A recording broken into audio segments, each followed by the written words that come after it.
kas võin palun sisse tulla? Sind ilma vormita võiks õppida tundma. 13 senti tunnis kaevan metsa vahel mulda, et osta sulle rogerist alkoholvaba kulda. Paul lima Charlie's, kõnnin hälvikute karbis, panen russidega aini. 6 rehvi ajal magan, situn sinna kuhu tahan, ei ma ei jälgi mingit kava. Ma magan kirsad vastu ahju, pelan plesa kogu õhtu, lasen teravaga õhku. Laksin tobi nurgas jone ja kui keegi küsib, kus mu varustus on, siis ma vastan maha, kandmist taotlust endil pole. Teate seda ütlust, et kes kiusab, see armastab? Tegelikult algklassi lapsed nii teevadki. Seda. Oota ka, pane ka üks.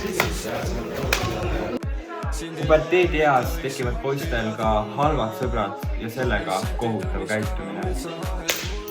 Kuule poiss, mis teinud oled? Ei midagi.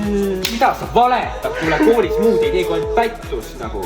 Mina lapsevanema ikka ei saa üldse aru, mida sa poisid seal koolis teevad. Mina lapsevanemana ei saa üldse aru, mida minu poeg, teismeline poeg koolis teeb. Käperdab tüdrukuid ja mida veel hullematki veel. Ma ei kujuta ette. Võib-olla oled sa lapsevanem ja sa ei mõista, mida sinu noor teismeline kodus teeb. Aga võib-olla nüüd saad paremini aru. Olla nii vaene kui reaalne, see on raske, kuid linnaloal igast nutipiip saab minut hoite.